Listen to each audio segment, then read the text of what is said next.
La nouvelle est tombée il y a quelques jours, Mike Richardson, un des créateurs de la série de comics The Mask, a annoncé son intention de faire revenir les licences de l'homme au visage vert sur le grand écran à l'approche des 25 ans du premier film et de la sortie d'un nouveau comics.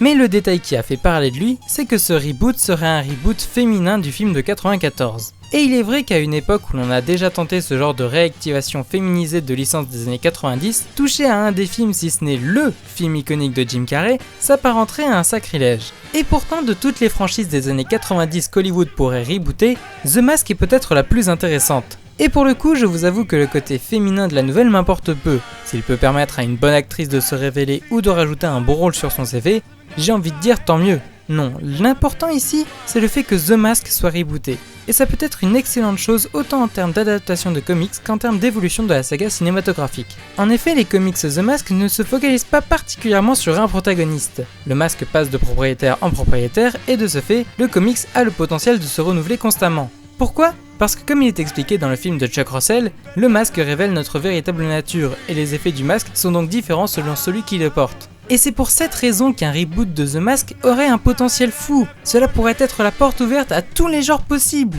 Quitte à avoir une femme dans le rôle principal, on pourrait imaginer des concepts de folie, comme par exemple une femme dont le mari aurait été assassiné et qui grâce au masque se révélerait être une excellente détective. Il n'aurait le droit à un polar The Mask. Ou pour vraiment pousser le concept féministe, une femme toute timide et réservée qui subit quotidiennement un sexisme banalisé et qui grâce au masque va se mettre à botter des culs et limite devenir une super-héroïne. Les possibilités sont infinies et tant que ce film respecte 3 règles, tout est là pour que l'on ait un excellent film.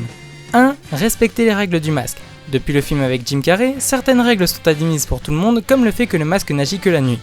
2. Ne pas oublier le but du masque. Certes, il révèle la nature profonde de celui ou celle qui le porte, mais il ne faut pas oublier qu'au bout du compte, le masque doit avoir fait évoluer son propriétaire, de sorte qu'en fin de film, il n'en ait plus besoin.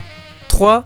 Ne pas chercher à refaire le film à la Jim Carrey. Si le premier film The Mask a aussi bien fonctionné, c'est grâce au jeu d'acteur si expressif de Jim Carrey, mais de 1, tout le monde n'a pas un faciès aussi expressif que celui de Jim, et de 2, si on se souvient autant de son jeu surexpressif quand il portait le masque, c'est parce que quand il était à visage découvert, Jim Carrey avait un jeu d'acteur des plus naturels.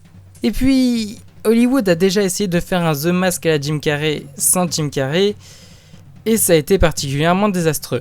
Donc oui, créer un reboot féminin ou non de The Mask, sur le papier c'est une bonne chose. Maintenant, attendons de voir comment le projet évoluera pour voir si le projet mérite d'être soutenu. Mais vous, du coup, vous en pensez quoi ? 3, 4